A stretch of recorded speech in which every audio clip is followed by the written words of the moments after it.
Show previews చూడాలనుకుంటున్నారా? Latest episode చూడాలనుకుంటున్నారా? Star interviews చూడాలనుకుంటున్నారా? మరెన్నో మీకోసం వెంటనే ZEE5 యాప్ ని డౌన్లోడ్ చేసుకోండి. ఏంటే సత్యాలు అలా చూస్తున్నావు? ఏంటి నానమ్మ మనవరాలు తెలివితేటలు చూపిస్తున్నారా, అతి తెలివితేటలు ప్రదర్శిస్తున్నారా? తెలివేంటి అతి తెలివేంటే? ఏంటంటావేంటి? దుర్గమ్మ ముహూర్తాలు అంటుంటే తొందరపడుకు అని ఒక్క మాట అనవేంటి? ఇది చస్తా అని ఉరిబిగించుకుని కూర్చుంటే నేనెలా దుర్గను వాయిదా వేయమనాలే? సత్యవతి, కాస్త అర్థం చేసుకోవే. అంటే నన్ను మీరు అర్థం చేసుకోరా?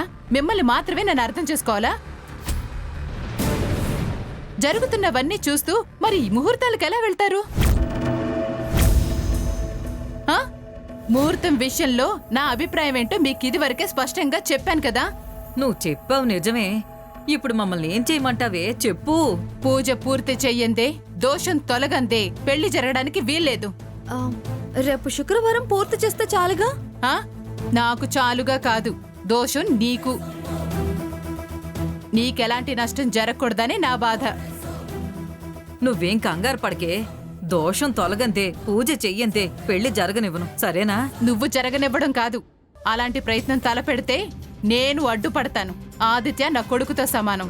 నేనే కుదరదక్క అంటూ నిజం చెప్పేస్తాను. మించొస్తే ఆ తులసితో ఆదిత్య పెళ్లి నేనే దగ్గరుండి జరిపిస్తాను. చిన్నత్తయ్య, అవునే, ఇదే ఫైనల్. నా మాటకి మార్పు లేదు. దోషం తొలగించుకోవాల్సిన బాధ్యత నీది. ఇదిగో రేపేదైనా జరిగినా మీ ఇద్దరి గురించి ఏడవలసింది మేమే. మీరేం మల్లగుల్లలు పడతారో నాకు అనవసరం. నాకు పూజ చేయటం ముఖ్యం. ఆ తర్వాతే పెళ్లి గురించి ఆలోచించండి. జాగ్రత్త.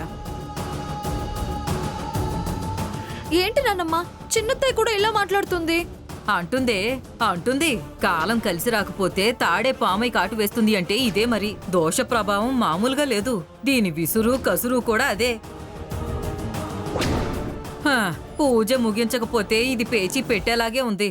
ఎలాగోలా పూర్తి చేద్దాం నాన్నమ్మ. నేనేమన్నా వద్దంటున్నానా? ఎప్పుడు ఏదో ఒకటి వచ్చి అడ్డుపడుతుంది. పూజ మధ్యలోనే ఆగిపోతుంది. ఈసారి ఎలాగైనా పూర్తి చేయాలి, లేకపోతే నీ బతుకు ప్రమాదంలో పడేలా ఉంది.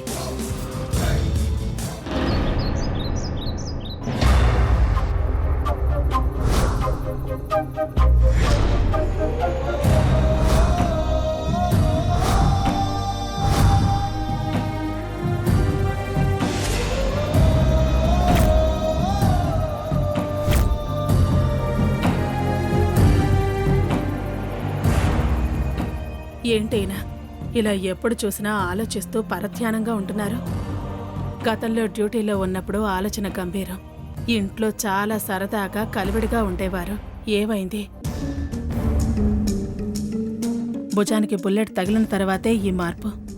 గుండెను ఆనుకుని బుల్లెట్ ఉన్నప్పుడు కూడా ఆందోళన భయం మొహంలో కనపడని ఈ మనిషి ఈ చిన్నదానికి ఎందుకిలా ఆలోచిస్తున్నారు?